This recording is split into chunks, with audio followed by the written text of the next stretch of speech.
Hi guys! Welcome to another tutorial. Little Figures will be showing you how to make Coraline Funko using Funko Molder and Clay Gum Air Dry Clay. I am a big fan of Coraline, so I make a bunch of them. It takes a lot of time, but I really did enjoy the process. I'm also selling this box set.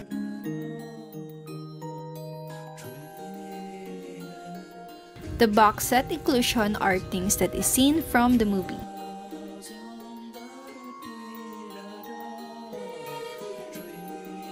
Each box are unique and made with passion. Start tayo sa molder, gagamitin natin yung ulo ng Funko. Nagbilog ako ng clay at pinrest ko ito sa molder. Gumamit ako ng brush para makagawa ako ng texture na parang tela. Kung mapapansin sa movie, ang ilong ni Coraline ay paleng, so gumawa ako ng panibagong ilong. Para sa bitones na mata, gumawa ng bilog at i-flat. Gamit ang circle stamp, gumawa ng bilog sa loob ng bilog. Gamit yung maliit na dating tool, nilagyan ko ng marka yung 4 na bitones o yung butas to sa bitones. Gumawa ako ng X at kinat ko yung mga excess ng X. Tsaka ko siya nilagay doon sa butones. Pinutuyo ko na onti yung ilong para hindi ma-deform and then ginupit ko yung mga excess niya. Nilagay ko na yung ilong ng nakapaleng para makuha ko yung ginagaya kong character.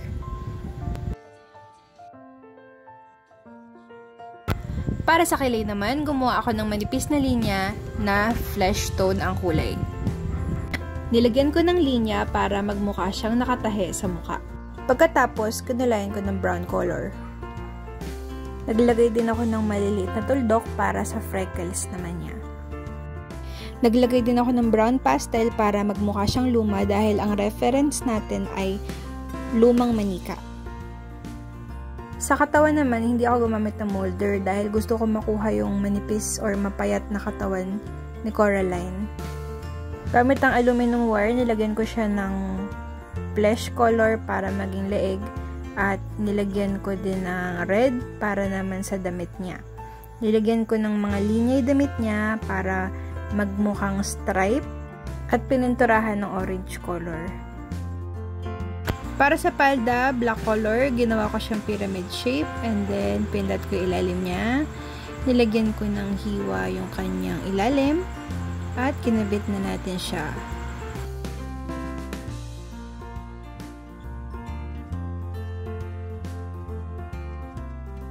Gamitin ulit ang brush para magmukha siyang textured na tela.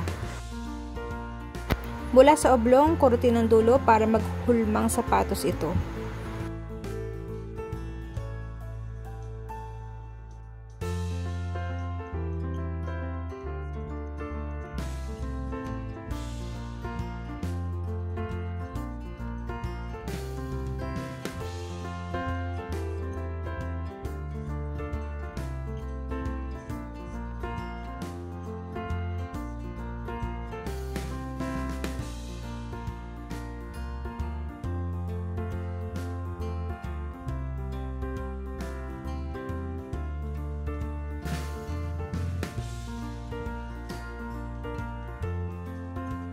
Imbis na clay, tinahi ko talaga yung gilid niya para mas mukhang natural yung itsura niya. Pero optional naman, pwedeng clay din naman siya.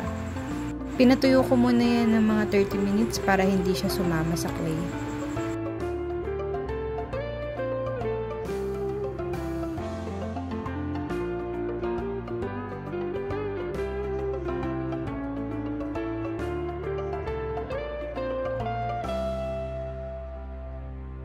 Ang gamit kong styroball ay 2 cm.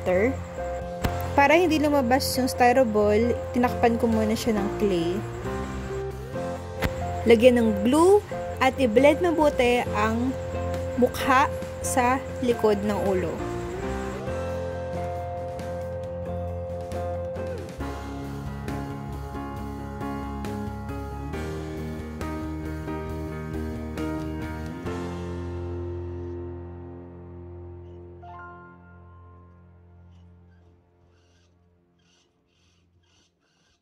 Mula sa manipis na clay, paikutin ito clockwise. para magmukhang buhok ng manika at gawin mo lang siya paulit-ulit hanggang matapos mo ang buhok.